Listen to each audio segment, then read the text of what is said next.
Let me dance in your love. I wanna feel your fire. Fire burn, rising from the flames. Burn dies only to burn again. Let me dance in the rhythm of your flame. If I burn, let me die to burn again. If I burn, let me die to burn again.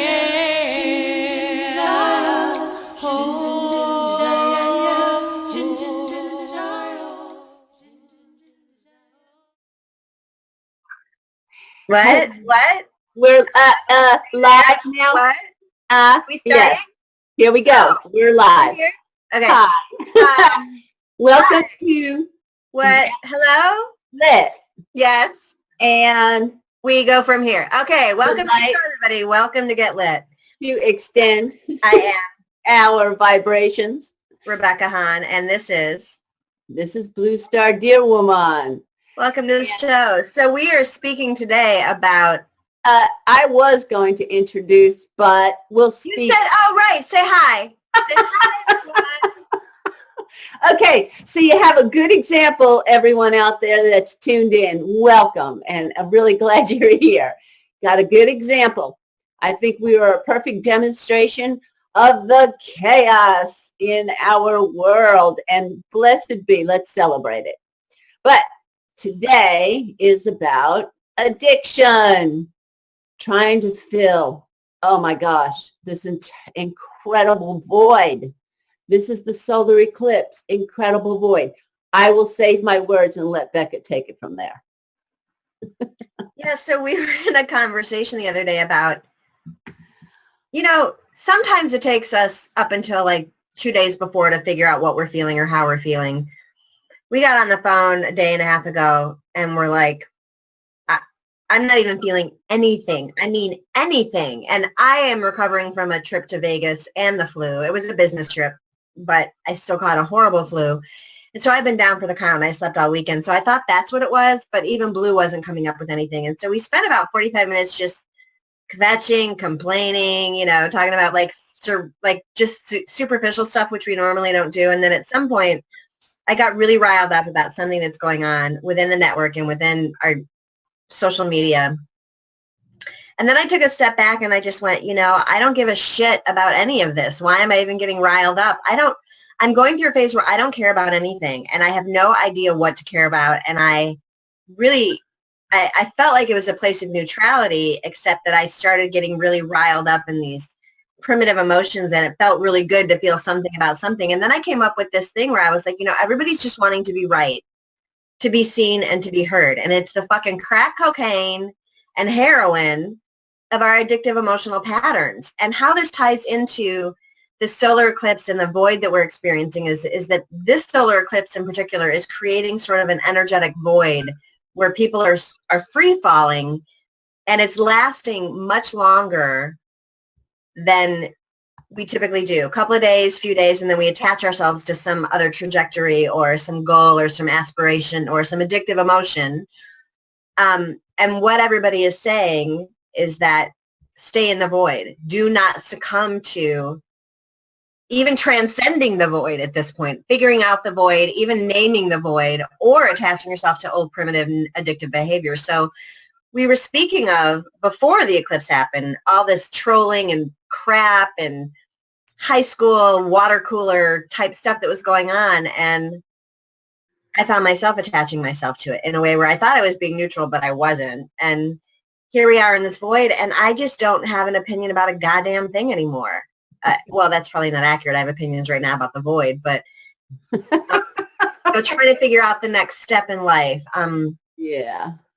Especially feeling like all the stuff that I was working towards and feeling so attached and impassioned by and tethered to, I'm kind of like, what meditation am I supposed to be doing? What am I supposed to be manifesting? Well, I just want to sleep, and I don't even have the energy to even talk about, I'll pull it together today because we're on air, but even to talk about the people who are sabotaging each other. I don't even want to enter into that. I feel more comfortable in the void. Mm-hmm. We're going to talk about the void and how this void in particular is encouraging us to stay in the void.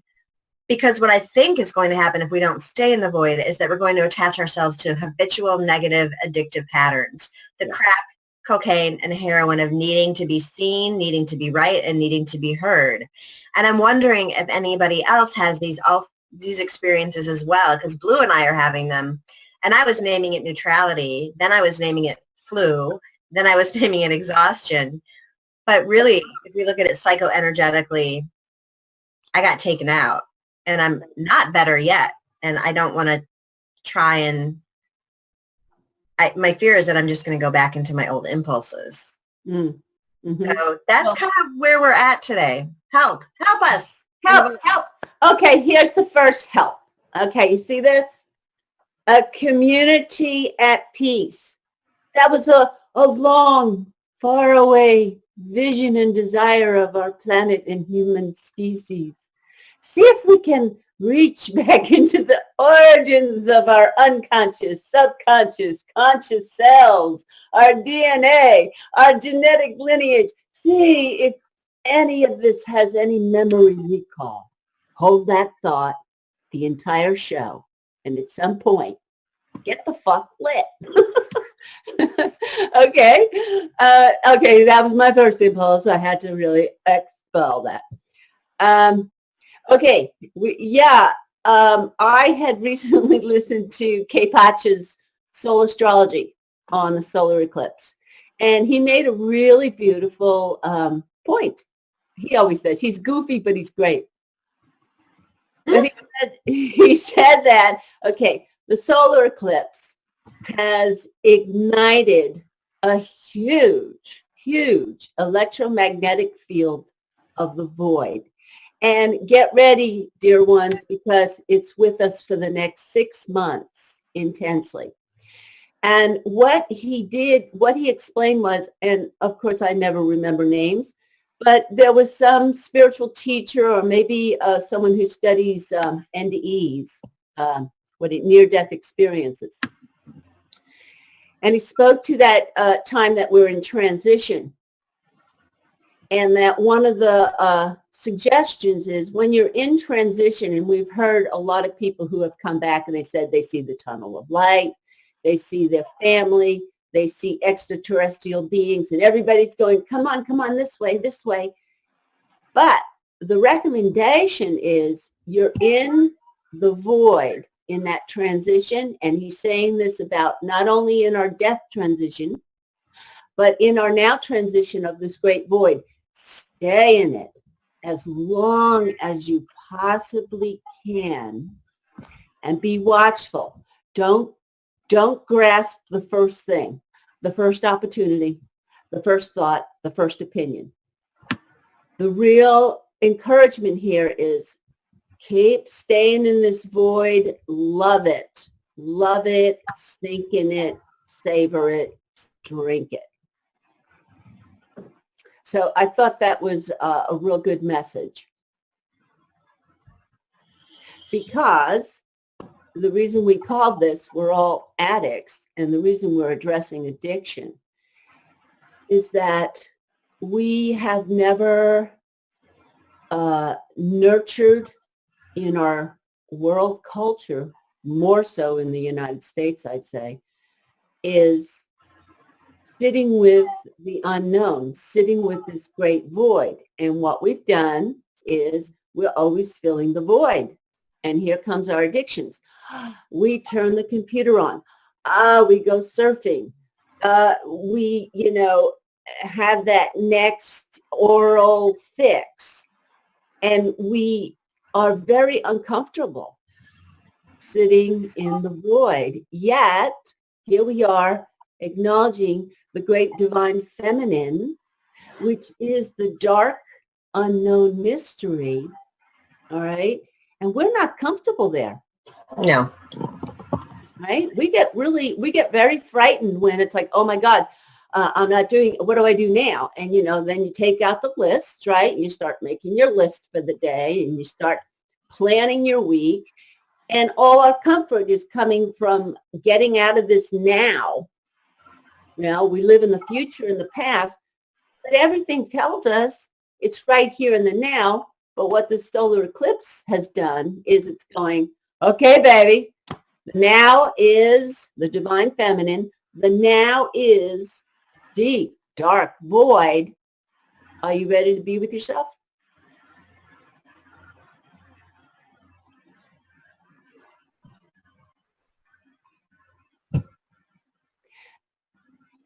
So let's just take that time. Take this time. And however you want to visualize it, use your imagination. Just use the image of the solar eclipse. Here's this big, dark circle, and it covers our big, beautiful sun. And for 4 minutes and I think 55 seconds, we were in this void that has set the energies for 6 months. And what it does is, if you're not comfortable in not doing, if you're not comfortable in letting your mind rest, if you're not comfortable being in the darkness, then you will witness and experience chaos, resistance, imbalance, all those things we don't like very much. And why do we reach for our addictive things? To change our momentary reality, to shift from feeling something we judged as not good, And so observe now, what are those things that you're attempting to fill your void with? Are you making yourself go to 3 events back to back so you don't have any time to experience nothing? Are you drinking a little bit more today or the next day? Sleeping a little bit more. Sleeping a little bit Which more. could be a good thing, or check yourself, because it could be an avoidant thing. Right. It's like, are you losing your moderation? It's like, it's okay to partake in your comfort things, but are you losing your moderation right Well, now? and also, are you losing your moderation and your balance in the sense that you're giving up too much? Like you're becoming lethargic, apathetic, Mm-hmm. Being neutral and seeking nurturance is one thing. But I've noticed for me, it's like, because the things that I was doing before aren't working, or I'm recognizing them as negative addictive patterns, I am, I'm not attaching myself to them. And they're what gives me energy. It's like, oh, I'll go have, I'll get up so I can have tobacco, or I'll make a really great, wonderful, fatty meal, or to give my family, or I'll get on the high horse about something and it'll stir up all this energy for me. And when the void hit, it was like it zapped my energy to the point where I can't even do the negative habitual stuff anymore. Yeah. But I'm also not knowing what to do in the positive habitual way. And I'm tired, but I'm wondering if the tired is partly the flu and needing to care for myself. But the other part is like, well, nothing's motivating me. I don't have the negative stuff to get me riled up or comfort me. And so it's like, I just want to go to bed at 8 o'clock because I can't fill the void with the bad or the good. It's like, I don't know what the good is yet in that. So it's really interesting. It's like moderation. Are we sort of lacking our ability to moderate those negative habitual patterns, but also are we on the other side is like, we're not moderating anything. We're just kind of like me, I feel sort of like a zombie, a little bit lethargic and dead and apathetic. And I think, Becca, what you just named are exactly the symptoms why we have never been comfortable in our void, is because we feel all those things. We feel, negative, apathetic, and we judge all that rather than, okay, let that clear. Like we've always said, get clean so you can get clear. But we have a real negative definition of void. Yeah. And I also think that this, we don't, as you said, and I've said before in other episodes, is a a westernized, Americanized country, I think we have even a harder time with this. But, you know, I'm even doing a negative loop about how tired I am. I'm like, I just want to sleep all day. And I probably just need to take one day Mhm. to sleep. Right. But in our society, that's judged, or I can't do it, or I've got too much to do, or I put this whole story on myself about being lazy, and so then I'm negative looping. You know, Mhm. I'm attaching myself to a negative habitual pattern. It's just it's about me, not about attacking somebody else. So, but yeah, what if we just said it's National Zombie Day and everybody just National Void Day. Everybody just no technology, no TV. Everyone just had to like Zombie. Love your zombie. sleep. Just sleep for the day. Don't even talk to people. Go really slow. I wonder how that would shift the world. Well, it's interesting you're bringing up sleep because up to this point, some of the conversations about sleep is we've been encouraging one another, saying that we're downloading a lot more information, we're releasing a lot, and therefore we're needing more sleep. We also do a lot of work in our dreams, in our sleep time. So all along, while everybody's had their fix, right? You're okay with your schedule. You're okay with your intake of sugar, coffee, beer, whatever, right? We've been able to accept that sleep was an okay antidote. We've been encouraging one another to sleep if that's what you need. But like anything, sleep can also be an escape. Sleep can also be, the void's too intense. I don't know what the heck to do with myself. I'm going to bed. Mm-hmm. So again, it's moderation. It's not that anything is bad.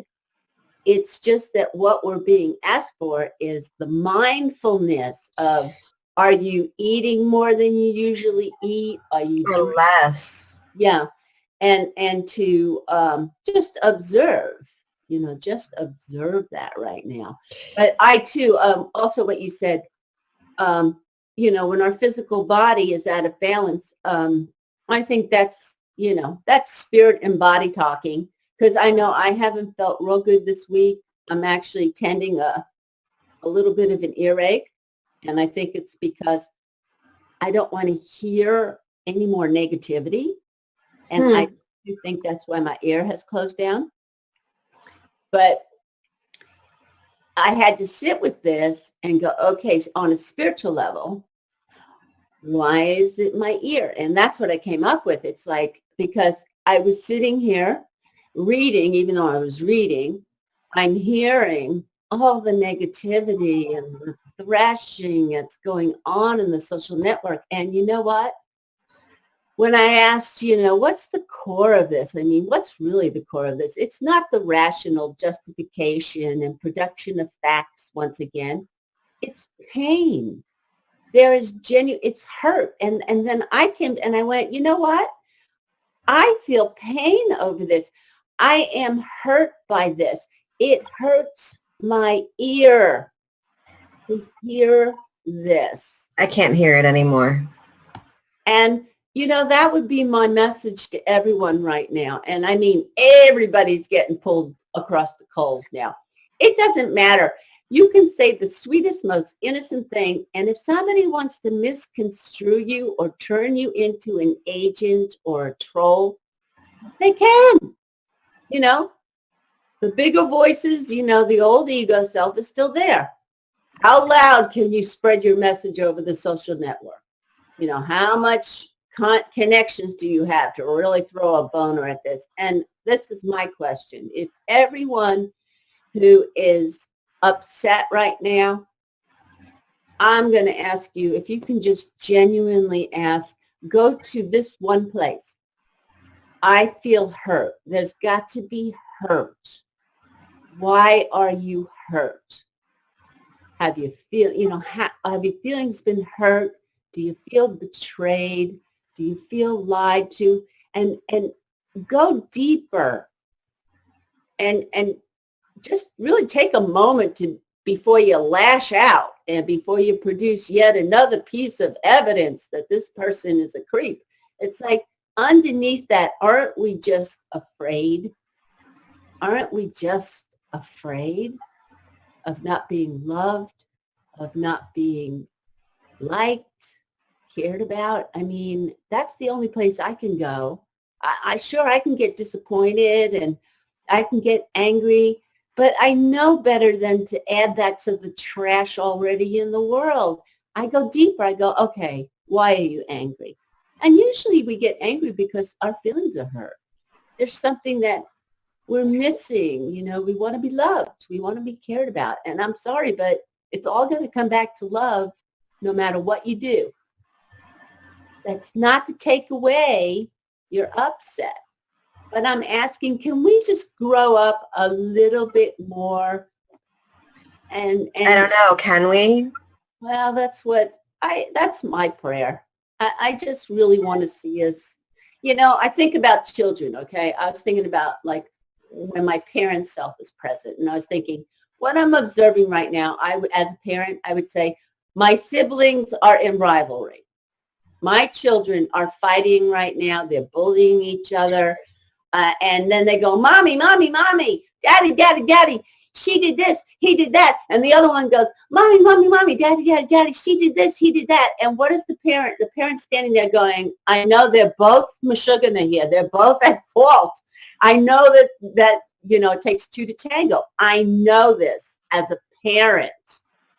I don't care who threw the first stone. You reacted to that first stone. You avenged to that first stone. And I sit both of them on my lap, or all of them, and I go, children, let me hold you for a moment. Let me put you in my loving embrace. Now I'm the grandmother. Let me just love you for a moment and go, what is it that you really needed? What happened here? Well, you know, so-and-so doesn't love me, threw the stone. And it's like, so-and-so, did you really mean to hurt? Yeah, you know what? I want to turn them all over and give them a goddamn spanking. Well, that's an old paradigm. You're going to get called by social services. Yeah, that path doesn't work, Becca. You know, I hear where you're coming from, and this kind of echoes our conversation the other day. Yeah. Where I was like, I adore your loving sentiments and you're wanting to put your arms around everybody, but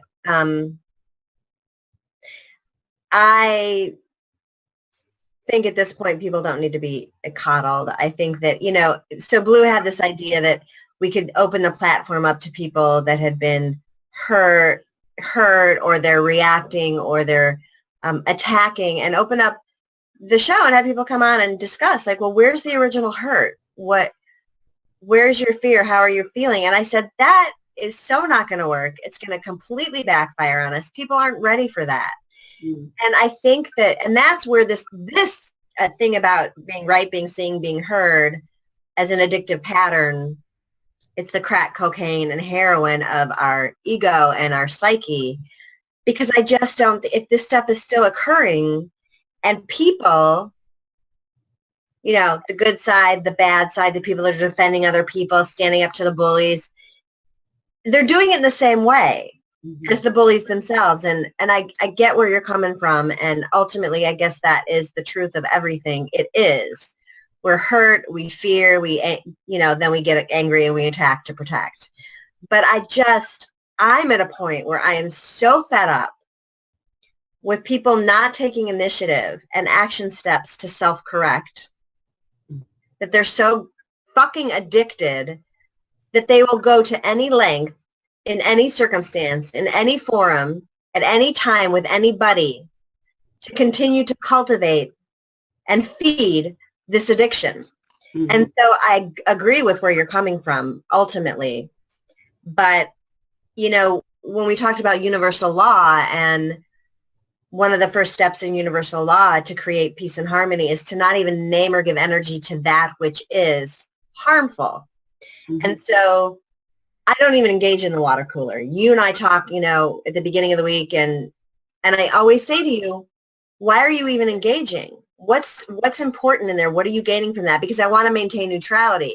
But the ultimate form of neutrality is not even knowing it exists, right? Just so neutral that you're just so, and I'm not neutral. I'm not saying I'm neutral right now. I'm fucking fed up. I'm fed up with the infantile, addictive, feed my ego at all costs.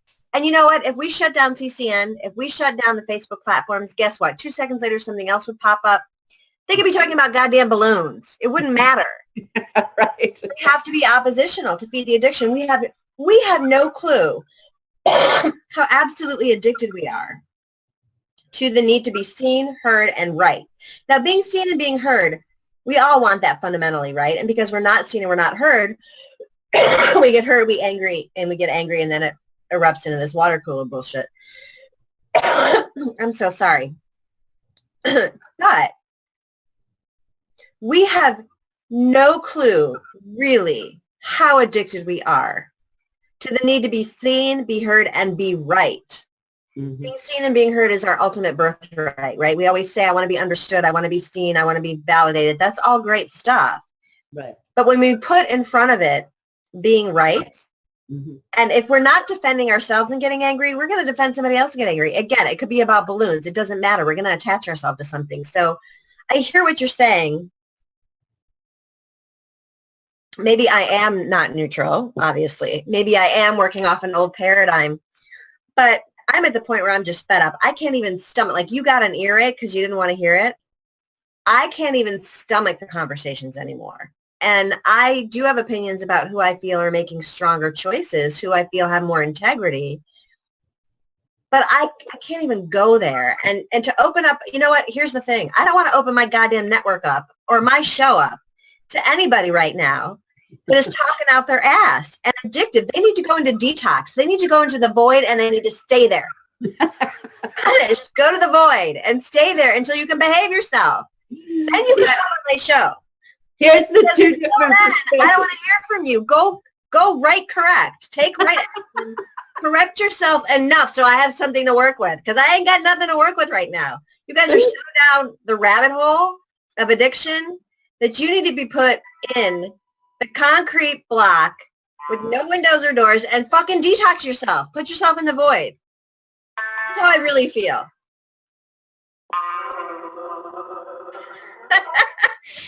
That's how I really feel. So I guess I'm not neutral, but I'm on platform about get it together, people, including myself, you know?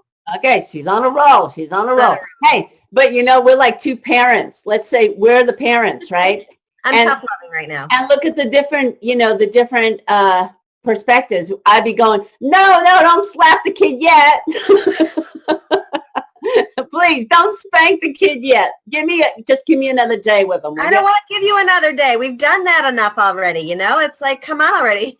Anton wrote a couple interesting things. He wrote, I feel hurt that I hurt people and that I feel hurt that I invested in icons and build crushes to worship them and all the pillars fell down, but it did, an eye for an eye. I think he makes a great point too, even about, we've talked a lot about what goes on in our platforms and where we vision together. And I've always said that we all really want the same thing, but we build certain things up in a way where we iconicize them, whether it's the people that are building the platform for the vision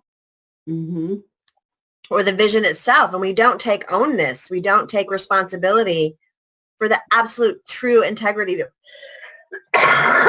sorry, you guys, integrity that we really need to maintain and sustain in order to manifest the visions of these platforms that we're creating. And that goes for churches, it goes for things that we're doing, it goes for CCN. And it's like, people are bashing CCN, people are bashing free energy, people are bashing this, people are bashing that, people are bashing, Brian Kelly and what he's doing. And it's like, but we all want the same thing, but we cannot help ourselves because we build something up to a place, even the ITNJ, we build things up to a certain place where nobody can live up to it.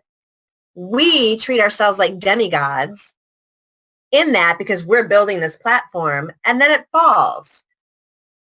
And it's because we are addicted to being right, being seen, and being heard as a demigod, as someone who knows enough, someone who's right.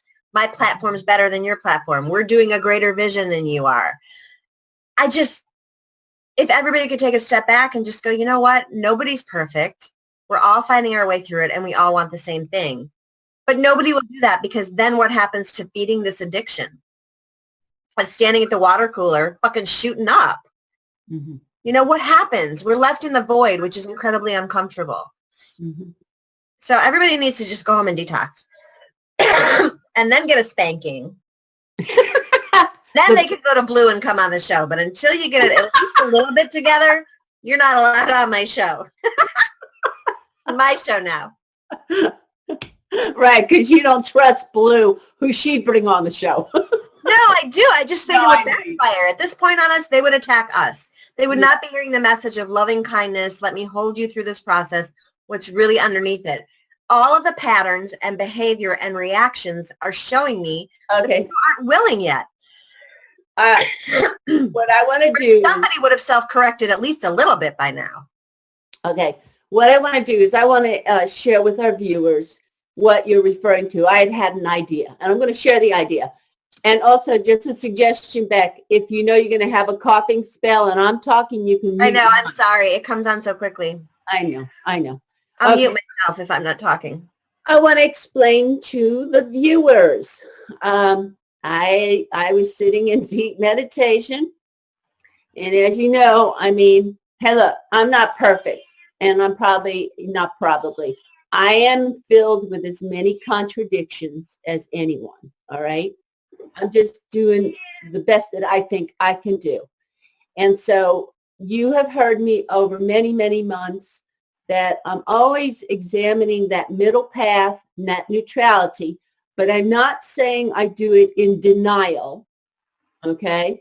I'm saying I'm letting myself have all my emotions, my anger, disgust, disappointment, and my elation. I'm looking at that as well, all right? And I examine the facts and I listen, but mostly I feel my way energetically, and even at times I have to doubt my own energetic intuition, okay? So I keep looking for that middle path. And when I saw all the intensity happening again in our social network, I took it to the meditation chair. I went, okay, you know, I really helped me go deeper. I was looking for a creative solution. That's what I put out to the universe. They said, what's a creative solution here? You know, and so this is what I came up with. And this is, so this is what Rebecca's referring to and how I got initiated. I had this idea that those who we all can identify that are involved in some of this controversy, and the numbers are getting bigger now, because now what's happening is people are speaking out for other people, okay? So there's a half a dozen or dozen that have clearly stated the other side's wrong. Let's put it that way.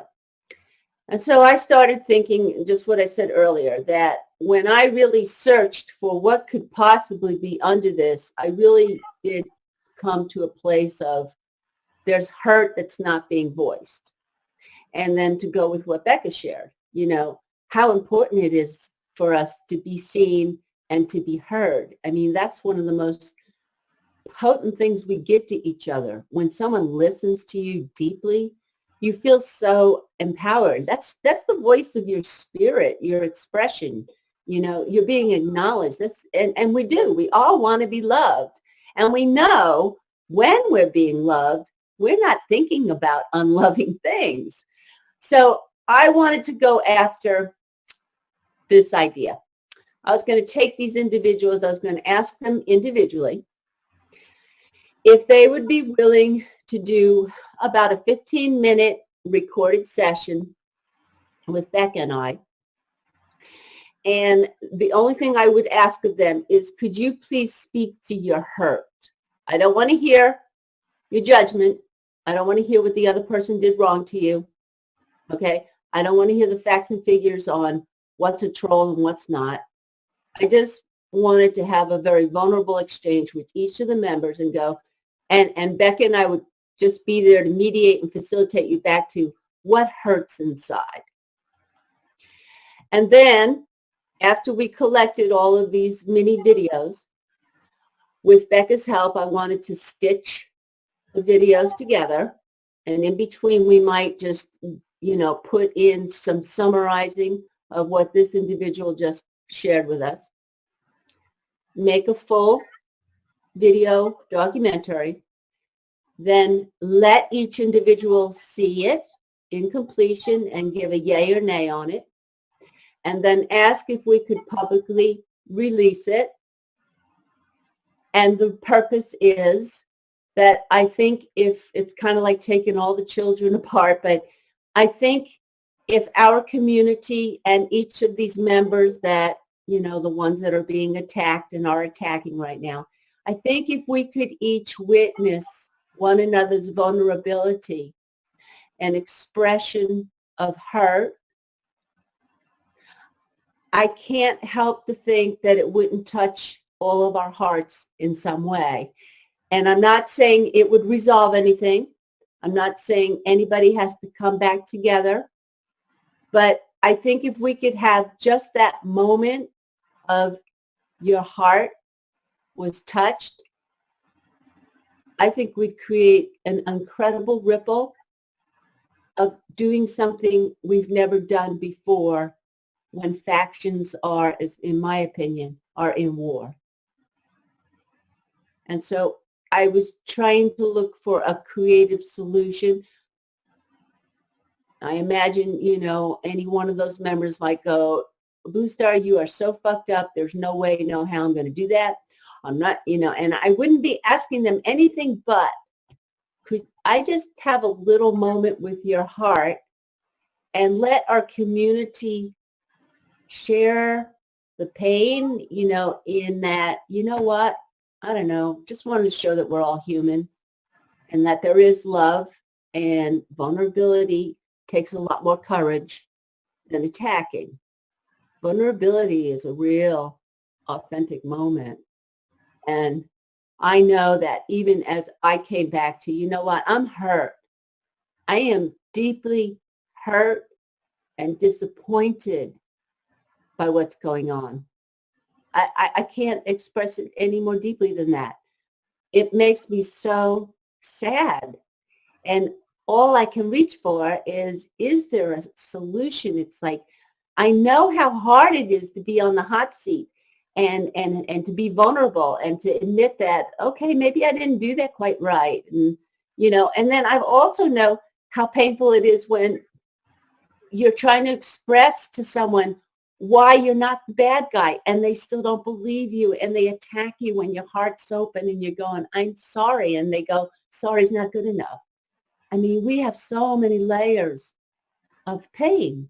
And so I wanted to interview your pain body, basically, and with my trusting co-host, stitch it together and go, hey, just for a moment, here's an hour, a glimmer of we're all real. Yeah, and typically, I would go there with you because the therapist in me, the mother in me, the spiritualist. And for some reason, for some time now, I have just kind of gone, I don't want to engage. I don't care. I think you're all ridiculous. Figure it out. It's really interesting because I don't want to even engage in the caretaking of this. And I don't feel hurt at all. Mm-hmm. There's moments where I feel protective of people that are trying to act with integrity, but I have no impetus right now to help heal this. I think it needs to fall, and it needs to fall hard, and that's the only way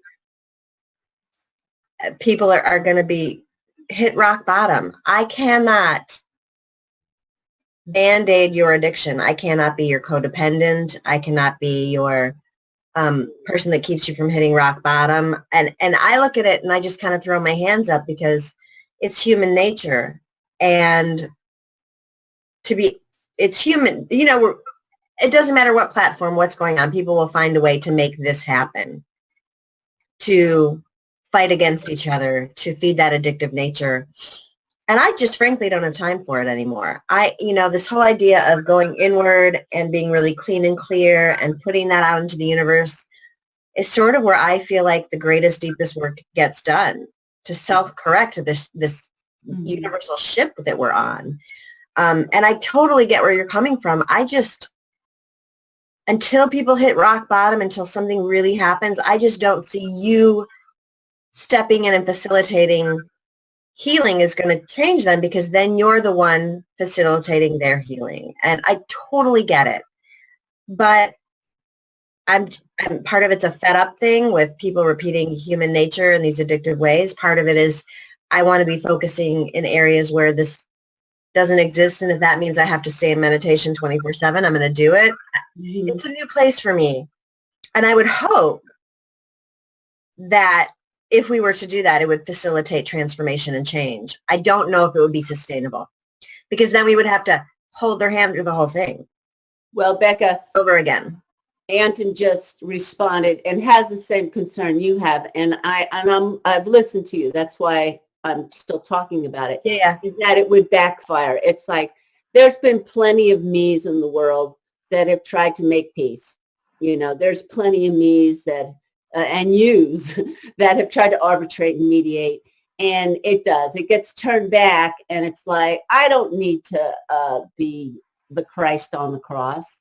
I mean, I think everyone is their own Christ on the cross. Right, exactly. And I resonate with what you're saying. It's like, it's making me, I mean, I'm glad we're in this void right now, because I feel like I don't want to really think about it, but I do want to say to my dear beloveds, all of you who I love so much, it's pushing me away. I'm feeling like, you know, I'm starting to desire an exit, and, you know, and just stay as far away from it as I can. It's just fucking ridiculous already, you know? It's like, and I've seen some people make a self-correct, you know, I've seen, and they're sustaining it with a bit of struggle, but they're sustaining it. There's been some shifts, but ultimately, until everybody walks away from the 8 ball of cocaine in the middle of the room, Exactly, it ain't going to change. Even if you're watching people fall through their addictions, even if you're calling people out on it. You know, I'm thinking in particular of a couple of people who have shifted a lot energetically, but they're still standing at the water cooler. They're still shooting up in the closet. They're just being more subtle about it. Or they're not bringing the 8 ball to the table. They're just partaking in it when someone else does. They're not riling things up. They're just defending themselves and doing things adversely when they get accused of something. And I just, we are so manipulative. You know, addicts, right? We will do anything and make any excuse to validate why it is that we're still shooting up. Yeah. Or why we're about to. Or why we need to. Or, you know, we will rationalize the crap out of everything to beat that addiction. And until everybody just goes into goddamn detox, free fall in the void, or hits so far rock bottom that every foundation, every platform, every vision, everything that we're trying to do falls so hard that we have to start at square one again once we recover. It's going to take one of those two things. I know I'm like a pessimist, but no, you're not. But I have Janis Joplin going through my head. I have quoted her, I don't know how many times, but that one line, freedom is just another word for nothing left to lose. Nothing left to lose. Yeah. I don't know why I feel so strongly. I mean, we've talked about, I remember when I started this whole trend of addictive emotions, you know, in our primitive brain. And, you know, when we get too hungry, too tired, too fearful, we start judging, controlling, trying to feed the need of being right. I mean, I remember when this came to me, but it always amazes me that these things keep finding their way in on deeper levels. And I need to look more deeply at why it's coming up now. Because I might be detoxing. I might be shifting my paradigm. I might be really looking more deeply at my addictive patterns. It's obviously part of it. Right. But it's interesting on a universal level why it's coming up now, and why I'm so, I don't know if not neutral is the right word, but just impassioned by the discovery maybe is better, because I'm not saying I'm right. I'm just really impassioned by my discoveries that I'm making around it. Right.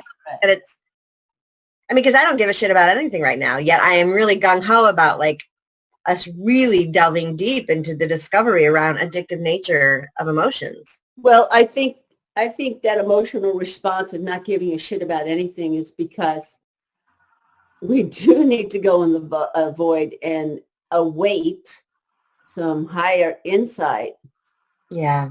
But I do want to say something that I know that, when I'm being mindful, which I hope I'm being mindful all the time, but if I behave in a certain way and 6 hours later I'm recalling and just kind of reflecting on my behavior and I recognize, oh, I didn't hold a good intention. I become so humiliated with myself. I get humiliated by my own action. It's like, oh my gosh, I feel so bad that, and I immediately look to self-correct, but it's an awful feeling. Yeah. To recognize. I mean, you may not have been intentional, and that's the way, I can forgive myself pretty readily. Can you give us an example? I think that would be really beneficial if you can if you feel like disclosing. Oh, I think, just maybe exhibiting impatience in a moment and being sharp with my words. Okay. Like if I had just taken one more breath, I would have relaxed. I would have found a kinder way to communicate.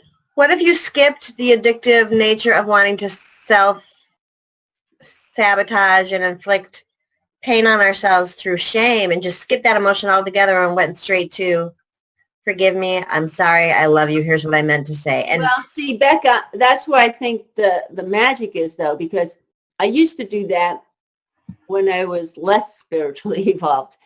And I realized later, oh, you know what? I really needed to sit with that shame because I didn't really get that. I went too quickly to, oh, I forgive myself, right? And so now when I have an emotion, I'm really trying to give it fair time because what's working for me is if I feel the shame, I try to find it in my physical. But it doesn't become a story. And with some people that aren't as self-evolved, it becomes a story, and then the shame becomes who they are and they can't let it go. And that's where I was going with that, which I know you don't do, but. Well, there's so many ways to approach it. I mean, that's why we're all on this beautiful individual path, but we have a lot of pointers. We have a lot of things to help us, just like, you might do that a little differently. I did it differently. And our perspectives change, then the next time it comes around, you may do it this way. I may do it that way, and that's where, we need to give breathing room to everything. Everybody needs breathing room. We are a bunch of assholes. Yeah, and we're jumping down each other's throats. Oh, I know. It's just ridiculous. We're so quick to jump on each other. I mean, if you're feeding your own addictions by jumping on other people or even protecting people you think are right, mm-hmm. How are we any different? Yeah. So people aren't. And then, of course, we've got, all our spirituality and our language around that. And we've talked about how we tend to transcend the more guttural, deeper feelings and go to all our shiny, bright things. And it's like, and I think people are throwing they're spiritual daggers too. They're just like, oh no, I'm doing it this way, peace, love, and harmony. But you, Yeah. all of those things, like shut the fuck up and just go in the void. Right.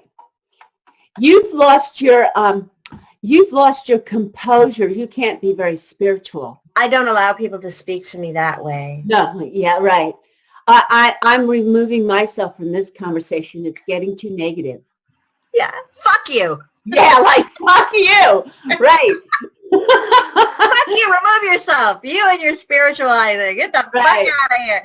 Right. Yeah, there's something about like, it's tough stuff. And I can even feel I am having so much fun swearing and getting angry. You know what I mean? Yeah. It's like, and yet at the same time, how do we do the fuck you part? Yeah. Exactly. To ourselves? Like, how do we sit and like, okay, I am going to remove myself from this conversation because I'm about to say fuck you to you because my addiction is kicking in. That's it right there. And I'm going to explore fuck you on my own and go, okay, what is this? What is this muck? And I'm not going to sit there and meditate and do my little buzzing thing to bring myself up into my, seventh chakra. I'm going to sit in this shit. And what is the essence of fuck you? Why did I want to go there? And Okay. I came up with this about a year ago, maybe more than a year ago. In fact, I talked to some of the people in Morocco and I said, you know, what I would do is, okay, the fuck you comes up, right? And I did it. I did it with one member there. I don't know if she's watching the show. And she went the 9 yards with me. It was awesome. And this is how I did it. I said, okay, look, there is something that I get triggered with you. Okay.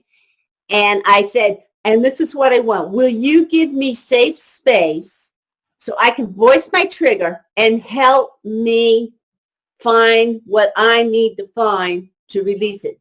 And I'm going to hold space. There's nothing wrong with you, even though you're the one. The way you look, the way you say it, what you talk about is triggering the shit out of me, right? And that woman sat there and she said, come on, baby, bring it on. I'm fine. And I said, and I have no intention of you changing anything. I just want to, I just know I need to release my fuck you. I need to, and I did it. And I said, and I think, you know, and I said to her, I said, I think you're just very airy. And it actually makes me want to vomit. It was something like that, you know. And I said, it was like, you are too fucking goody for me. Something's, you know, and it triggers me. Well, after we went back and forth, you know, and then she would offer some insight about herself.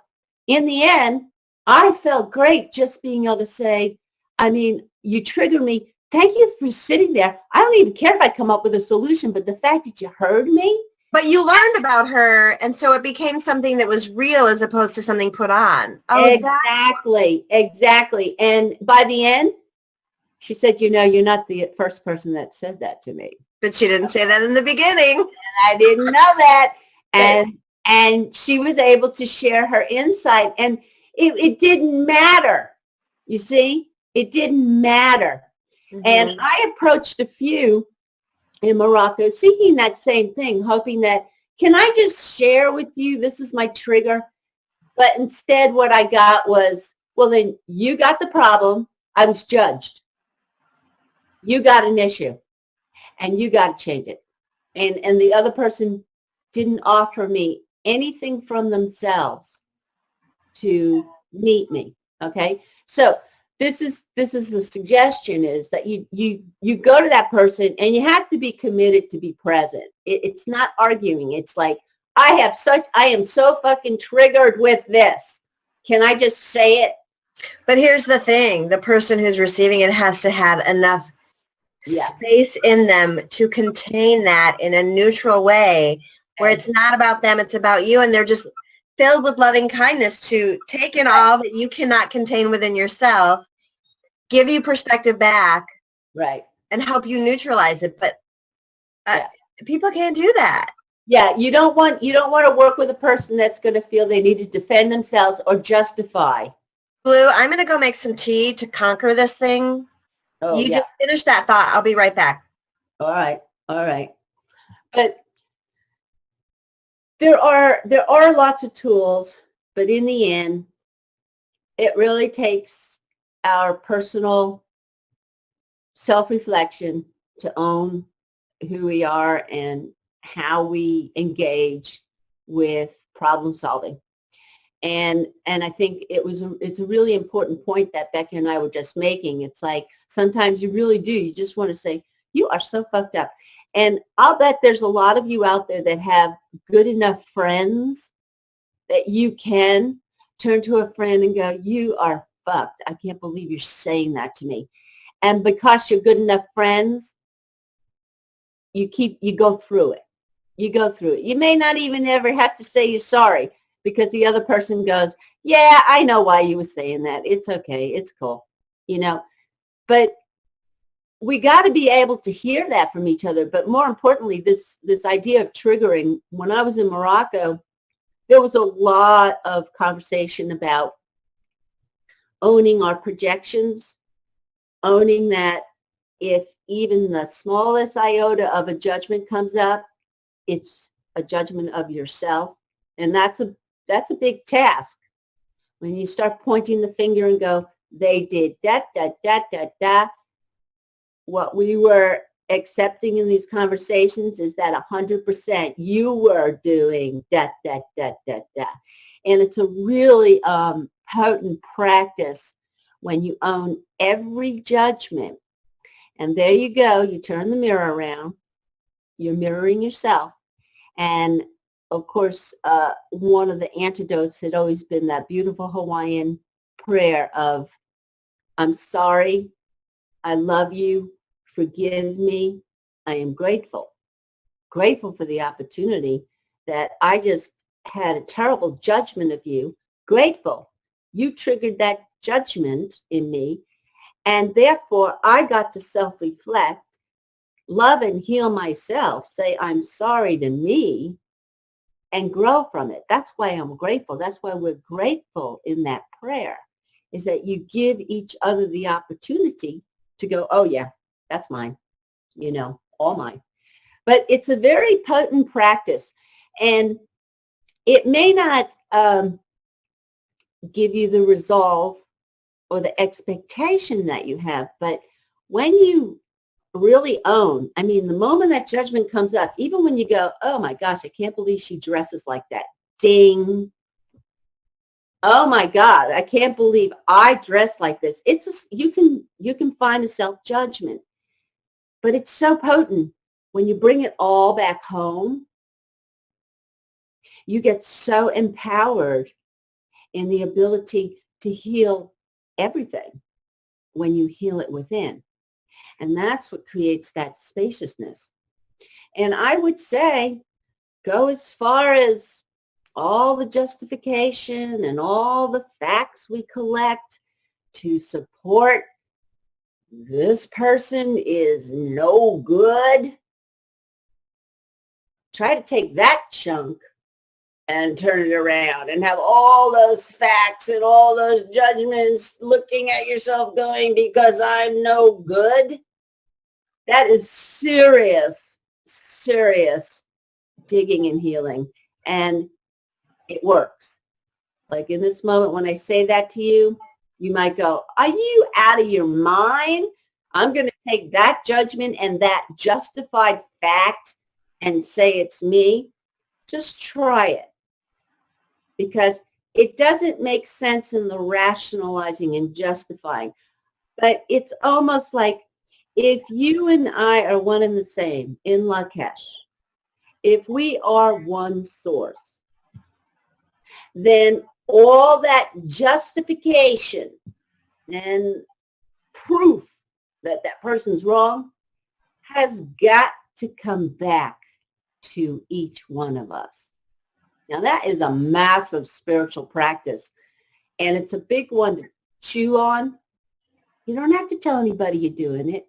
Go in your little spiritual sanctuary, your private space, try it, and watch how quickly the bricks tumble down. That's when we talk about embracing, love thy enemy. My friend, my enemy, invite your demons for tea. That's what we're talking about in the world. That's why you can take the cabal or whoever they're supposed to be and find a release in yourself, because we've all been those people. We have all been, pedophiles, murderers, covetousness. We have been all of that. And so we're still forgiving ourselves. Anyway, I'm going on and on, but. Well, I had a thought while I was making tea, which is, this rubber band is pulled so tight at this point. The only thing we can do is just release it. And so I was like, before we get into the whole touchy-feely, let's love one another, what's our pain, we just need to have an episode where we build a boxing ring and just let people go at it. Yeah, right. Because there has to be, not that I'm saying that's the right choice, but I think that's where people are. Bout it the fuck out. Get it out of your system. It's not even about anything anymore. It's just about getting this energy neutralized. Yeah. Then we can talk from that place, because this rubber band is way too tight right now. It is pulled so taut that even if we release it, it's not going to hold the same shape, which is good. But, but we need to release it. Let that energy that's so tense and tight fly. Yeah, I mean, the divide and conquer is being extremely successful. And we don't have to look at where we're bombing other countries. We're warring right in our own little Facebook backyard. It's ridiculous. People are pulling this greater than thou thing, and it's like we aren't behaving any differently. I mean, even if you're defending someone you think is right, then it's still about being right, and it's still about feeding your addiction. Yeah. And I guess at some base, we probably could trace it all back to spiritual warfare.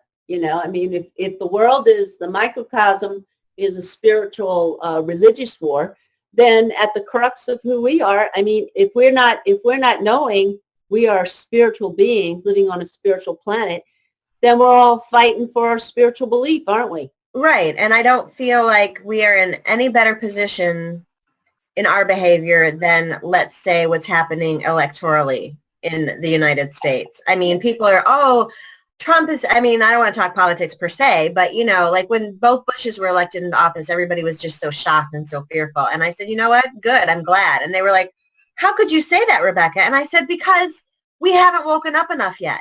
It's going to take us hitting rock bottom to wake up. Everybody talks about what they're going to do, what they should do, who they're going to vote for, what they want. But are you eating right? Are you living right? Are you doing meditation? Are you putting your money towards causes? Not government, not taxes, but to causes. You're not doing that, so shut the fuck up, until everybody, including myself, gets right. Mm-hmm. So there's this whole uproar again. Trump is just another Bush.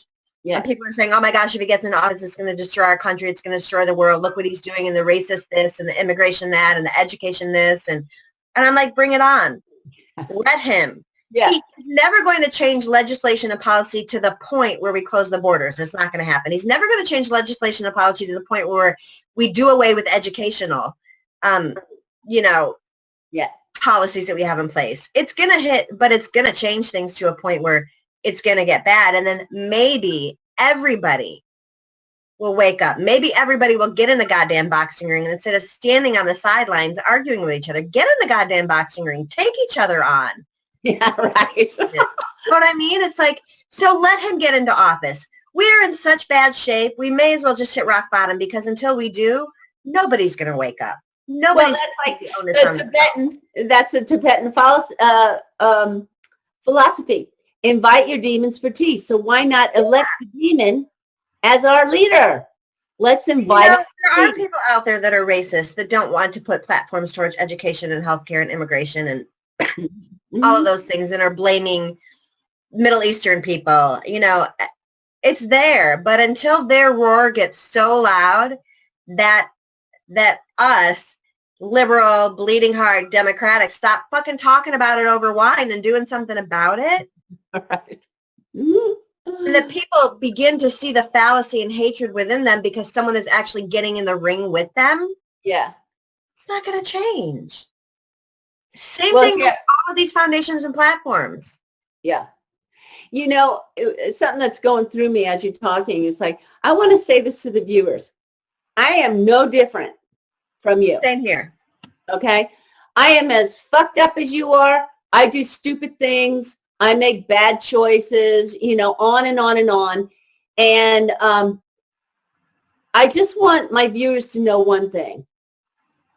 If you approach me and you go, yo, what's up with this? I got a trigger. I will be present to you. I will show up in that conversation. I will stay committed until we find a place that. And I know this of her because this is why we're his friend. I mean, we can go there. We do this with each other. We've done it on air. Right.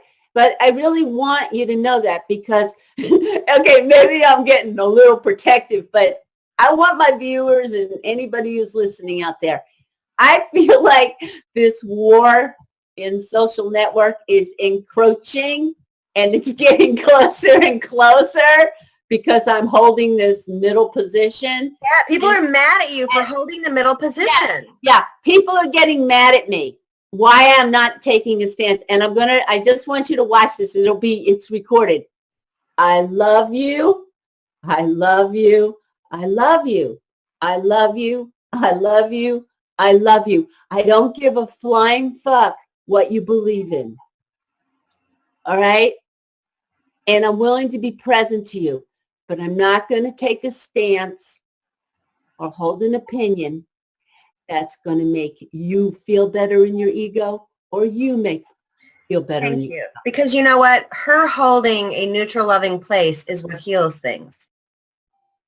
Not taking a side. The energetics around universal law and do no harm is to love unconditionally and not be addicted to being right, being seen, or being heard, or uplifting somebody else and being right, being seen, and being heard. So her ability to stay neutral, even in your frustration, is not being codependent and compensating your deficits. Mm-hmm. You have to figure that one out. In the meantime, Blue is going to hold a loving space and energetically send that out into the universe. It might take 10 years to have it take hold, but that's what she's doing, and people are getting pissed at her about it. Yep. They're accusing her of taking sides by not taking sides. Right. Not even saying- I'm getting approached now on, are you naive? Are you ignorant about these facts? And a lot of assumptions are starting to be made about me. Okay. And so I want to share this. For those of you who do know me, I don't retain details really well. Okay. Somebody can just go through this 5-minute summary of something, real technical, and I barely remember it. And then if somebody says, what did I just say? I tell a whole new story, like in this moment, like it's my energetic story. Okay, I want you to know something. I've been following all this alternative news probably as long as all my viewers, all right? And to this day, I couldn't tell you who said what. I just kind of grasped and remember something that affected me energetically and remember. And so I'm not good at details, okay? The other thing is when I listen to people's reports and justifications like why this is true and why that's false, the facts don't really register. What registers is where the person is, where their energetic self is. Like when someone's hot and angry and they're telling the report, I can hardly take them in. All I notice is they're hot and angry. But when somebody really offers things and they're still kind of giving the message of unconditional love, and I can kind of hear that. But there's one chord in me that's getting plucked really off balance. And we spoke to this 2 shows ago, and I'm going to bring it up again. I cannot resonate with the chord of gossip and exaggeration. Now, I'll be the first to admit I exaggerate a story. I embellish it, and I always make it in the moment, but they're usually fluffy stories, okay? And I just have a really hard time with there's some truth or supposedly truth-telling going on, but things are getting exaggerated and blown up, and I go by feelings. And you as a reporter, I assess you by that, not how smart you are and how well you've tracked a person for the past 7 years. I'm watching you by the moment. And I'm watching the social network the same way. It's like if you're going to say things and someone's going to ask you, well, can you tell me why you've come to that conclusion? And they can't do that, yet they keep pushing this bad statement about someone. That doesn't fly real well for me. I just don't even sit good with that. But I won't remember it the next day anyway, but I don't know. I just wanted to share that. Yeah, I mean, I think, one of your lessons in all this is you're really wanting to put yourself in the fire to test your neutrality and your unconditional love. Mm-hmm. I just partly don't have time to engage, and the other part is that I don't know where we're differing in that and what experience we need to learn from it. But I'm not engaging at all. And for whatever reason you need to, I don't, not a judgment. But where I do start to get protective and frustrated is where you come to me and you go, could you believe that this person actually took my neutrality as picking a side? And I'm like, well, yeah, I can.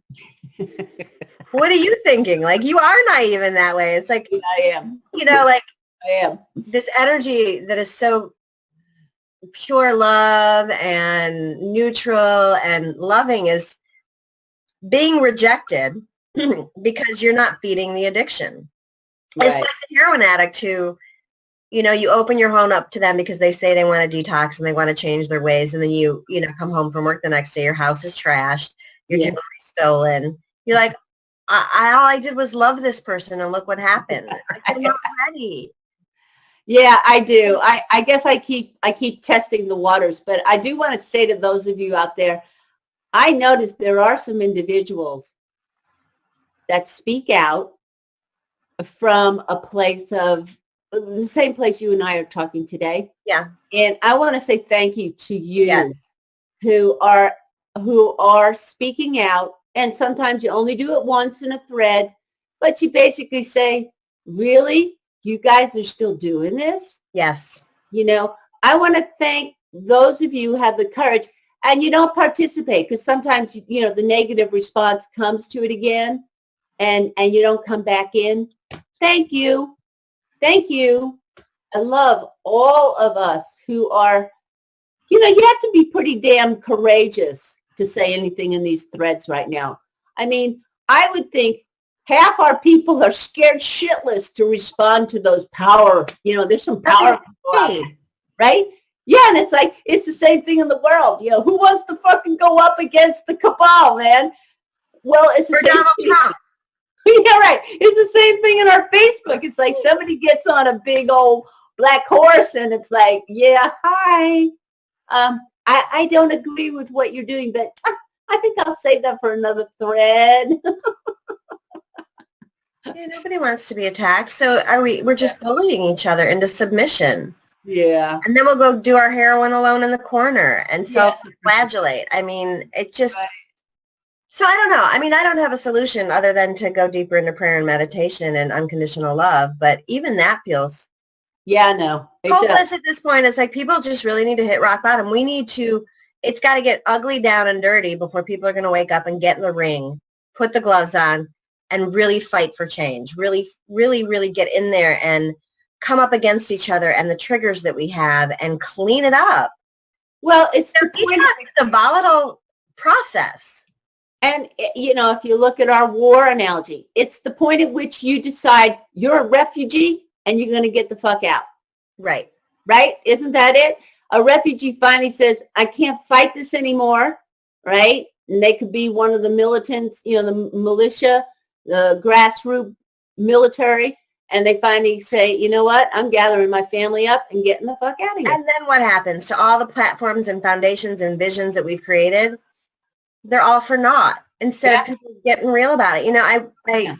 There was a snippet that came through on something the other day about the metadata around what we have done in the Middle East since we bombed initially, what's been 10 years now, 9 years, when Bush was in office. And the metadata was around looking at the improvement of quality of life and human rights for women, because we all know that in the Middle East, Muslim countries, that it's horrifying what goes on for women. And so what they were basically saying was, with all the time and the money and the energy we put into this fight and this war to humanize this country and bring up the quality of life and human rights for women, the amount that we've spent and the time we put in and the lives that we've lost and they've lost does not equate to where we should be in terms of women's and human rights in the Middle East. It just doesn't add up on the metadata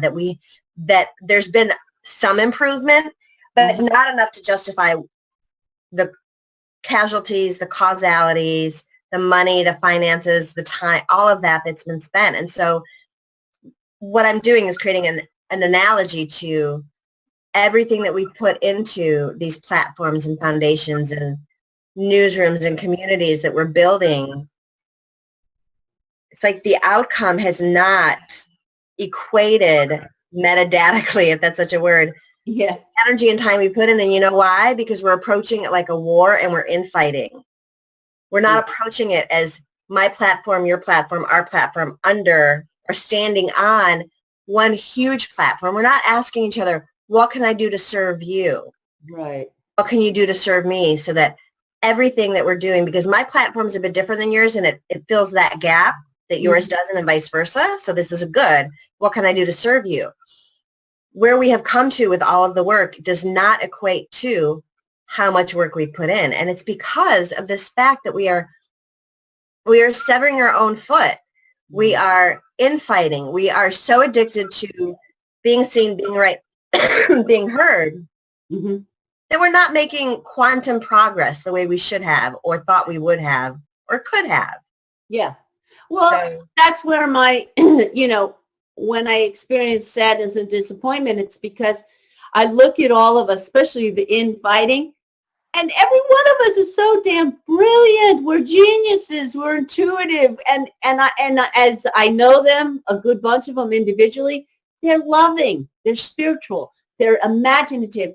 And it's like, ay, Mia, we are wasting so much time. It's like, who cares? Just do the work. but it's like when you look at somebody who is an addict and you go, oh my God, I remember the purity of their soul. I remember how brilliant they were. I remember the dreams that they had. Yeah, that's true. They have overridden Yeah. everything that could have given them the results they need. It's like We see their take 5 steps potential. and then they go binge to feed the fix, and then it takes away 4 of the 5 steps that they build.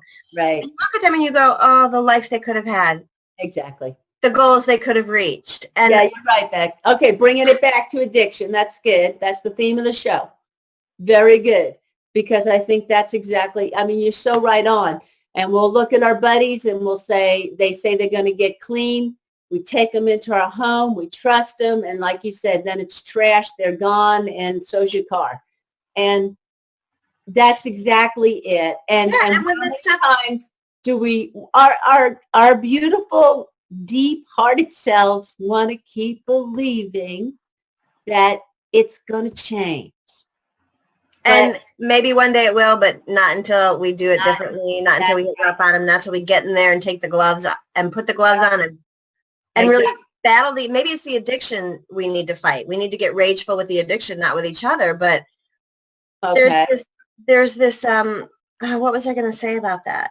There was something else I wanted to say too. I It's can't. like, oh, and then, you know, the tough love. And then what happens? You see your buddy dead. They kill themselves. All that work, all the work they put towards getting better and cleaning up, and then they just kept going back to their addiction and going back to their addiction. And then it brings it back to that point of the cleaner we get, the more subtly we manipulate ourselves. Like I've seen, you know, I've seen things happen where people are trying to clean up and be more integrated, work from a place of integrity, be clean. And then someone does something, Right. them off, and then they justify their actions back, and they name it. They name what happened. They name who it was. They name everything about it. And it's like, okay, you're just going in the closet and doing your install. Because if you really were living with integrity and clean without the addictive nature of needing to be right, seen, or heard, you wouldn't even name this. You would solve the problem. You would clean it up. You wouldn't acknowledge that person. You would acknowledge that thing. You would carry on as if nothing happened. That's right. That's right. And, you know, talking about getting clean, and then we go back to the addiction, and I'm going to excuse myself for 1 minute, but it looked like we had a peaceful truce happening, and I felt like, you know, like spring, things were starting to sprout again, and then poof, the bomb got dropped again. I'll be back. Go ahead. You carry on, back. Oh, that was a nice stopping point. Okay. Yeah. So I don't want, maybe Blue and I are coming off like we know more, or we're better than, or we've got something figured out. And that's not it. I mean, I'm just being in the moment of expressing my impassioned discoveries and exploration around this. I'm trying to maintain my neutrality and not make judgment. I don't know if I'm doing such a good job. But I do know that in essence, I'm really fed up, and that's not neutral. And I'm a bit disgusted with the ongoing behavior, and that's not neutral. But where I am trying to maintain my neutrality is to not judge people's actions, but just really look at them for what they are, which is that's an addictive pattern. That's an addictive reaction. That's feeding your ego. That's what's happening here. As with Blue, what I would love to be able to say is, why? Why do you need to do that? What's going on underneath that? What part of you is this filling? What part of you is empty and voided or hurt that you need to fill this space by doing this? Because for whatever reason, I don't engage with it, any of it. It disgusts, it sickens me to the point where I can't even engage in it. Yet I am so impassioned with hope around shifting this that, you know, I get a little riled up. But I really feel strongly about, and it's funny that we're talking about it on the show, not engaging at all in it. I feel so strongly about not naming that which is and sitting in prayer and meditation around it. Not even going in the office building that holds the water cooler where people are standing around talking, or the crack den in the house, not even entering that space. And yet here we are talking about it on the show. I was talking about questioning my own neutrality, and I was saying that I can be impassioned about the discovery process, and I can be disgusted by the behavior, and I can have pain around that. But where I maintain my neutrality is not holding any judgment about people's choices or holding any judgment about who's right or wrong. I'm just really impassioned about people hitting rock bottom. I'm encouraging people to hit rock bottom. Great. Let it all out. Be as stupid as you want to be. Let it all out. Let's get super riled up about it. Yeah, maybe that's some place to go. Yeah. Yeah. So, yeah. And I did hear you, as I was leaving, I heard you say the disclaimer. It's true. It's like, you know, you and I, we're not excused from any of this, but we're just expressing too, you know, we're sharing our 2 cents, and just want, you know, I don't really want to contribute to that, to the war. right. I just don't. Right. And talking about not even naming it, yet we're naming the show all around it. Yeah. So it's interesting how it's like, I don't want to engage in even naming that person who's the murderer. Yeah. The troll, or even the word troll. Yeah, we're talking about it on the show, so it's just kind of... Yeah. I don't want to go into the details. We don't need to open up the details of the story. I mean, everybody knows who we are. And no, I mean, even off air, like I try not to even think yeah. about it and give it even that energy. No, I agree. I think and yet it's such a big topic of, I mean, the show is basically about all of this right now. I don't know, just interesting. And how Julian stepped on and said, whom I have not had a lot of contact with, but stepped on and said, I jumped in the middle of this conversation or the middle of the show, but it's totally 100% appropriate to what I was thinking in the last couple of days. Julianne Duffy. Oh, I'm sorry. I'm sorry if I said your name both first and last. I am so sorry. I didn't mean to do that. Please let me know in the chat room if that was upsetting to you for me to say your first and last name. Anyway, but that goes to show us that we're not the only ones feeling this way. Yeah. It's being recognized. And even if people can't name the feeling of intolerance, disgust with it, fed up with it, don't want to participate in it anymore, people are starting to go, the rubber band's pulled so tight, it's about to fling off, and people are going, I don't want to be a part of what this looks like when it flings off. I'm recognizing that this is getting out of hand. Mm-hmm. Mm-hmm. Yeah. Yeah. Okay, so let's cycle back to, we are in a solar eclipse, okay? And as we said in the beginning of the show, this is an exponentialized void, and that it's setting the energies for the next 6 months. So the recommendations that I'm seeing in some of the astrological readers that I like listening to is we're being encouraged to go into that deep, dark well of not knowing, uncertainty, divine feminine, and see if you cannot reach. What be mindful of. Don't be reaching for the first thing because you're uncomfortable in the void. Just keep dropping, because all creation comes from that dark womb, comes from the divine feminine. And again, the analogy with our addictions, see, when we're coming off a drug or a behavior that's habitual and we're almost, it's out of our control, we feel like it's controlling us, all right? And then we consciously say, okay, I'm not going to do that any longer. We get very nervous. We may have symptoms of withdrawal. We may shake. Or, you know, we're not doing one thing, and so we might reach for something else. That's what we're talking about. When you go into the void and you allow yourself to be there, you're going to have impulses like an addiction to watch the next TV show, or I've got a schedule I've got to, you know, do, or it's time for me to eat. It's time for me to eat again. It's the same scenario. Sit 5 minutes. Sit and do nothing, and begin to make friends with the non-desiring energy, the incubation energy, the womb energy, the welcoming space for conception. And that exploration is going to put us in alignment with what the planetary energies are from which we have all been created. And that's how we can find that more synchronicity with the universal, the divine law that has perfect intelligence. Ooh, what's that sound we're getting? I don't know, I'm not hearing it.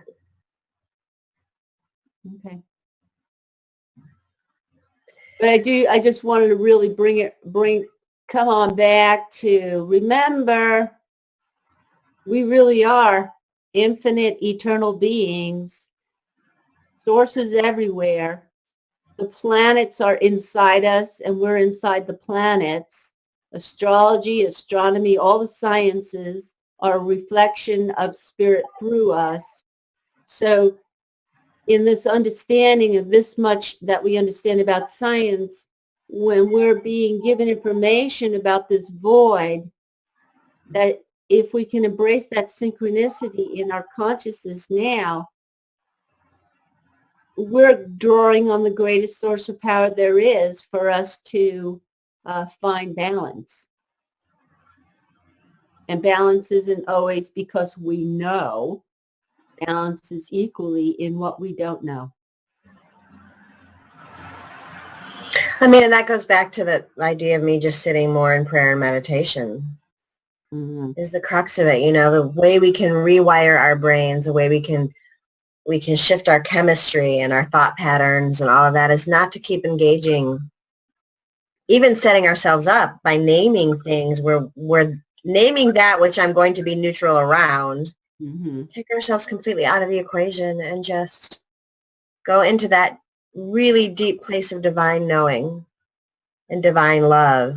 And it's all there for us. And I guess that's the solution, whether people do it or not, is a different, because when you stepped off, I said, I don't have a solution to everything we're talking about. I'm just in exploration. But again, the solution always comes back to sitting with, getting clear enough for the noise to settle down, the triggers to settle down, my muck to get cleared, so that I am a pure channel for the divine knowing, the divine love, the divine care, the divine vision. Right. A community of peace. I'm a whole community in and of myself. I'm a goddamn petri dish. And if this community right here is not at peace, Yeah. then I haven't contributed my piece. So what's it take? If you're upset about what someone else said, are you at peace? I don't think so. Right. If you start to recognize we're much greater than what we're being portrayed as right now, you have a good chance at getting the bigger picture. You have a good chance at understanding why would we want to have compassion for this entire species. A community at peace. It's got to be all those thousands of views inside of you, all these incarnations, all these extraterrestrials, whatever it is, all my relations, all the molecules and spaces. If this community is not at peace, well, then why would I expect the world to be? Right. I mean, it's no different. It's just what we were talking about with what's happening in American politics right now. And it's no different. We are no different. Right. And until we are brave enough and have enough self-love to recognize our own bullshit and contain our own bullshit and transmute it through our own self-love, none of it's going to change. Because the bottom line with all this is the reason we're addicted to this stuff is to feed our self-worthlessness, to validate the fact that I am not good enough. Right. We're filling a void with this addictive nature. We're making ourselves feel, we're giving ourselves an endorphin kick, a cortisol kick. These are all addictive things that happen when we do drugs. Yeah. Because we don't love ourselves enough to be in the pure love and accept pure love and give out pure love. So until that changes, nothing's going to change.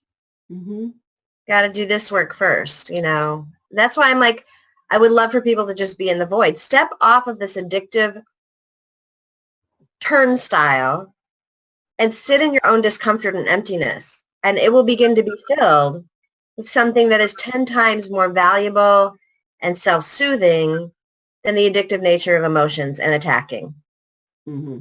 It will. It'll take time. It'll be uncomfortable for a little bit.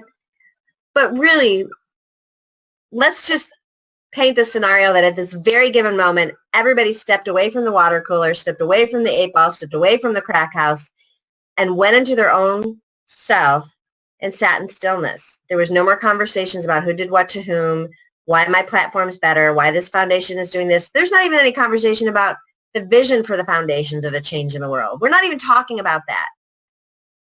Would it really change anything? No. Would it change some things for the better?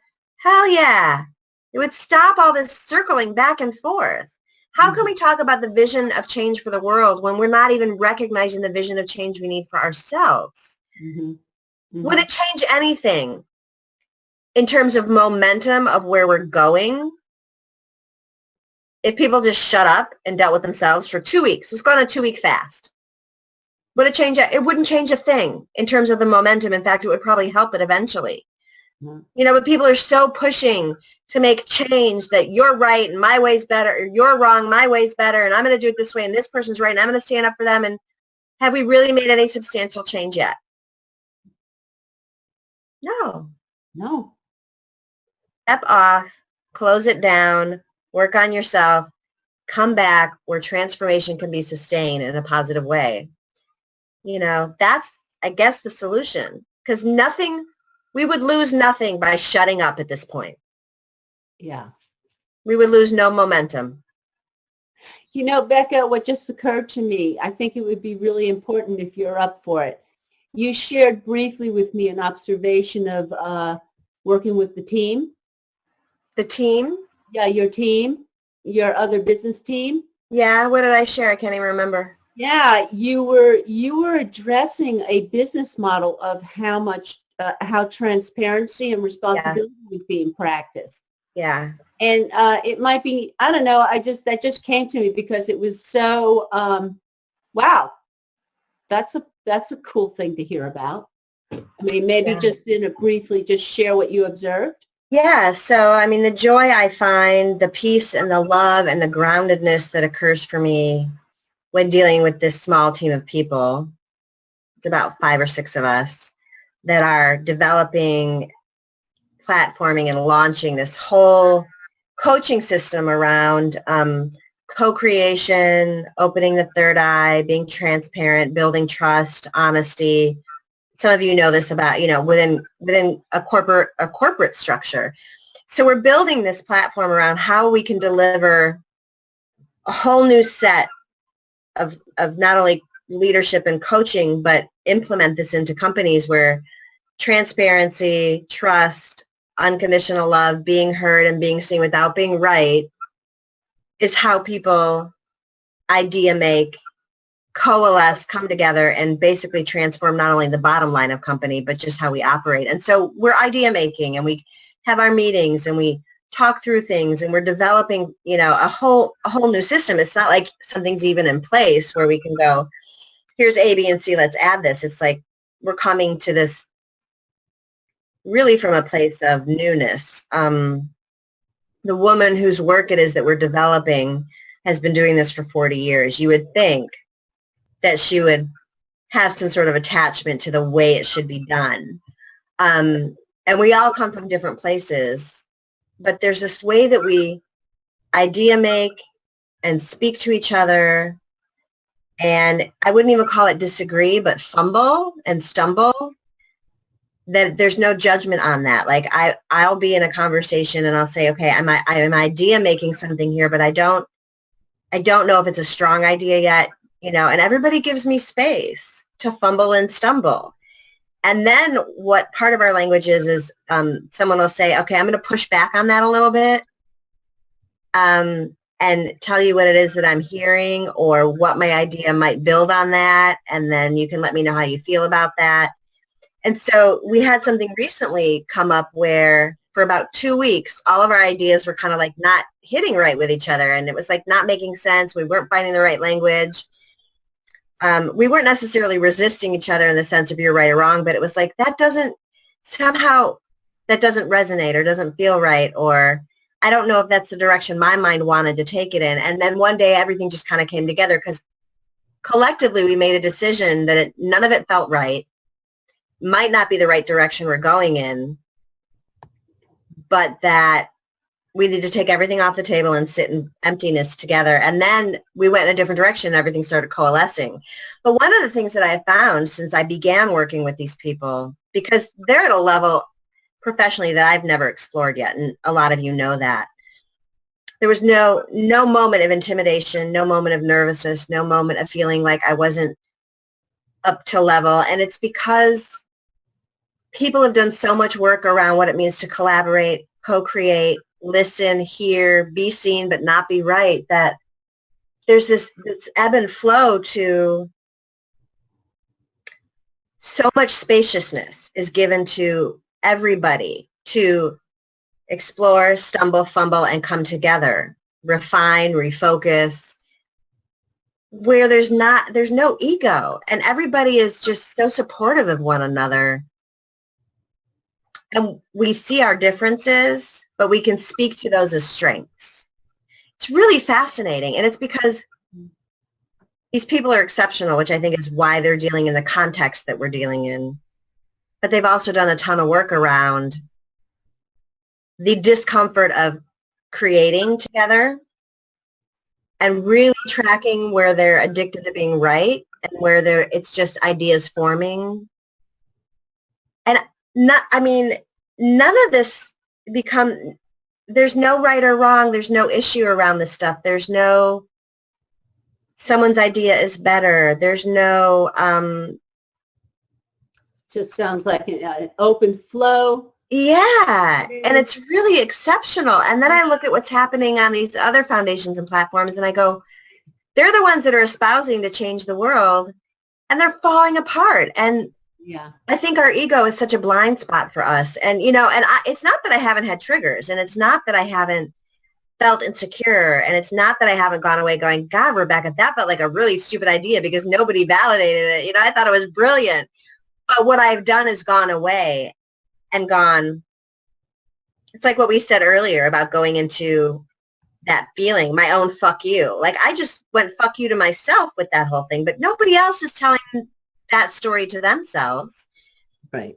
No, so it's pretty interesting, and I don't know, the magic around it is because I think we've all done so much work on ourselves, and that when we trigger or tell ourselves a story, not only is there space to say, I'm not hearing any of you right now because I'm looping this other story, but we all have done enough work, I believe, that we can walk away and say that to ourselves without even engaging anybody in a process that Mm-hmm.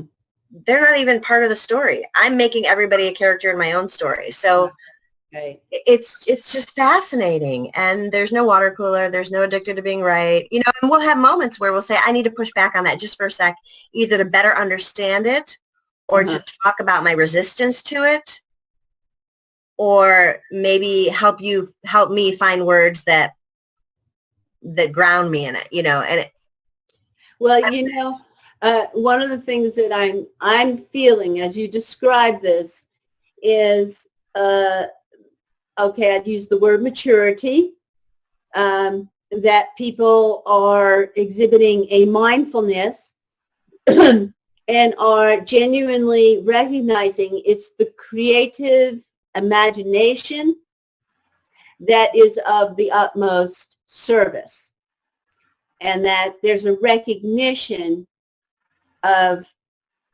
certain elements of the egoic personality aren't really going to be of benefit at this table. Now that doesn't mean, right? So it's to say that those people are like you and I, they have their issues too, but there's a certain discernment and discretion about where the story begins and ends, what's going to be of the utmost benefit to everyone. Yeah.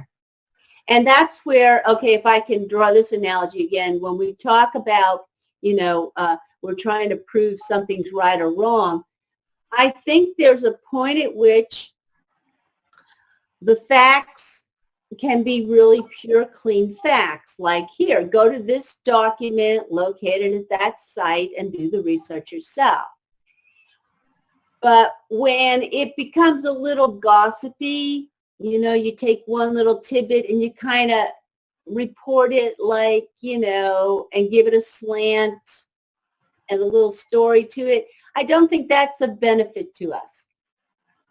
You're talking about me or people doing that?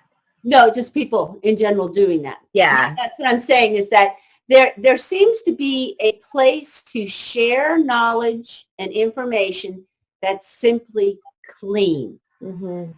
It's like, and I guess, always the best test to that is if you are about to deliver information, turn it around. If somebody was going to deliver that information about you, does it feel good? Yeah. Right. So a couple of things. One is this woman's name is Judith Glazer. And, ironically, the reason this work is so brilliant is because she created an institute called the Creating We Institute. Right. And her model is called the CIQ, which is the conversational intelligence quotient, just like emotionally intelligent quotient. So yeah. She's gone from emotional intelligence is about ourselves, conversational intelligence is about how to work together. So it's no surprise that this work is what it is. But, a great example of what you were just talking about, or what we were just talking about, is I was idea making something for a couple of weeks and it just wasn't hitting her right. It was like, no, she wasn't understanding it. I felt like I kept missing the mark. I had this whole story going on in my head around, for the first time ever with these people, well, maybe I'm just not cut out for this. Maybe I'm not up to snuff. Maybe my lack of experience is showing its colors now that we're getting deeper into the work. And then a team of 3, me and the head of the company and another woman, we worked together closely a lot, got on the phone or on Skype to have a 2-hour meeting about it. And I felt like I was sort of left in the dust. They started coalescing these ideas that were really profound and beautiful and finding a flow with it. And I got off the phone and I was like, nobody recognized the 2.5 weeks I muddled through this crap, doing all the grunt work, to get us to a place where they could get clear and create this beautiful vision, you know? And I was like, why isn't anybody saying thank you? Why isn't anybody recognizing that? And so we had a couple of emails back about that meeting. And at the end of it, I wrote, to reframe myself and to validate them, change the story, I wrote, I felt, I wrote something like, after spending 2 weeks mucking around in the mud, getting dirty with this thing, I felt like I just sat back and witnessed 2 lotus flowers bloom from that which was the mud. I am so glad that we did what we did to get to where we are now. And nobody recognized that statement. Nobody said thank you. I don't even know if they knew how to take it, whatever, you know, or it just got lost in the wayside of the 12 other emails that were going around. Right. But I didn't even need validation for that statement because I knew I needed to put it out there because in essence, that's what happened. I had to say to myself, nobody needs to validate the fact that I rolled around in the mud of this, really grappled with it in its dirty stages so that you guys can make it clean and pretty. I recognize that that's humility we're talking about now. Humility, and it's changing, recognizing the triggers and the stories. It's being humble and having humility around the fact that the only person who needs to feed their ego in this is me. Yeah. Yeah. Turned around and said, thank you. Right. You didn't, and that you didn't have to have credit. It was contributed to the greater purpose. Right. And it didn't get recognized on any level, but I didn't need it to once I said to them, you guys are brilliant. You guys are the lotus flowers that bloomed from this process. And I'm okay being the one this time that rolled around in the mud and was really uncomfortable with this because next time it'll be somebody else. But you guys were the ones that rose it up. And I don't need validation for that. I'm validating you in turn. So can you imagine if, and this is one vision, right? So we could equate it to one vision of everybody is trying to change the world. And everybody has their different foundations and their different platforms. In our sense, it was one project, but different visions and ideas. What if everybody turned to each other and said, you're doing it a bit different. You're filling the gaps where I'm missing. You're brilliant. Instead of, what the fuck are you doing? You're not doing it my way. And this person's saying you're doing this, and this person's saying you're doing that. And what if we said, how may I be of service to fill the gaps in your vision? Yeah, there you go. How may I be of service to your brilliance? Right. And I caught myself going into, but wait a minute, I need to be seen and heard, and I need you to tell me that I was right, even though the idea didn't turn out to be mine. I need validation. And it's like, no, I don't. I need to tell you guys how brilliant you are. Right. I love that, Beth. That for me. Yeah, and these are the little peepholes that were being offered left and right. Like, look at a situation, and if you're looking at it the same way you've looked at it all the times you've been on the earth right now, find something new and different. Yeah. Find another way to approach it. Like, instead of attacking someone, perhaps there's a kind way of saying, can I assist you in your research? Or can you help me find words to better understand your idea? Right. Could you elaborate more? Yeah. I'm having a trigger. Can you elaborate? Or I need to push back on that. How can I push back on that in a way that will increase understanding and move us forward? Yes. Yes. We're coming towards the last, we probably have about 5 minutes. Yeah, we've got probably 2 to 3 to finish up. But by the way, that's interesting that we actually did. Thank you for asking that question because I wasn't even thinking along that vein. And I think, yeah, it's a crossover. It's an important bridge because I just kind of wanted to come out of the solution. That's the solution is to change our language and intent around that how we're doing things. Right. Even if we don't feel it yet, fake it till you make it. Even if you have to like gag on your own bile, getting it out of your mouth with somebody, you know, what'll happen is that the reaction will be different and the chemistry will be different. And then you go, oh my God, this feels so much better than doing an 8-ball of cocaine and having a, hangover. Yeah, I'm starting to have a lot more reverence and respect for that fake it before you make it or whatever. Totally. I'm starting to recognize, well, wait a minute, that's how we train ourselves. We're fake. How many of us are faking that we know that we are God, right? We're faking it until we are God-like. Until we got it, right? So, yeah. So go ahead. Say thank you when you really are jealous and all you're doing is thinking about yourself instead of... Because it cleared it for me. It cleared it. Yeah. You know, and it's like, and, you know, 5 years ago, I might have choked on my own bile doing it. This time I didn't, but Yeah. there's a process. So with Right. that, I think we actually came to some really great insights. So thank you all for hanging in there with us. And thank you all in the chat room for such loving support and kindness and protection of us, not wanting to be badgered too. Yeah. I really appreciate all of you. And again, discoveries were made in areas that I didn't think we could get to, or in areas that I didn't think existed. So I just Mhm. want to say I appreciate all of you in blue. I appreciate you as well. And CCN wouldn't be in existence without our financial support. Energetic support's great, but in order to keep the network free and clear of advertising, keep our sovereignty and autonomy, we must donate even just a little bit to keep the network upgrading and free and clear. So I encourage everybody to go to CCN's homepage, donate to the fund drive, and be a part of this network that's so amazing. I love you all. Blue, any final words?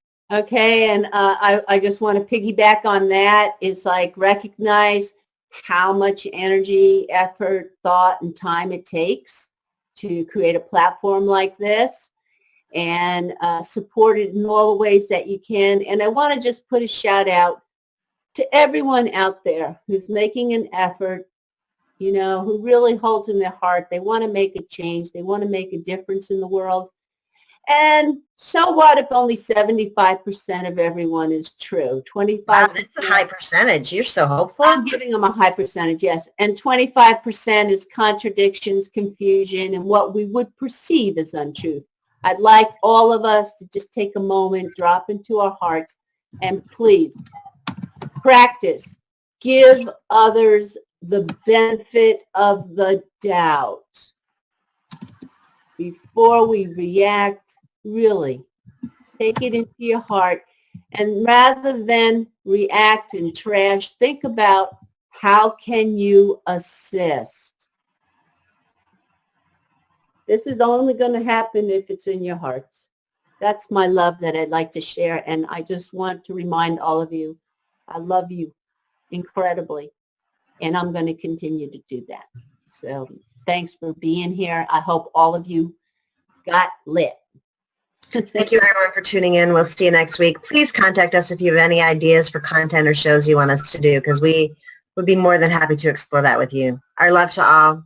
Have a wonderful week. We'll see you next Thursday.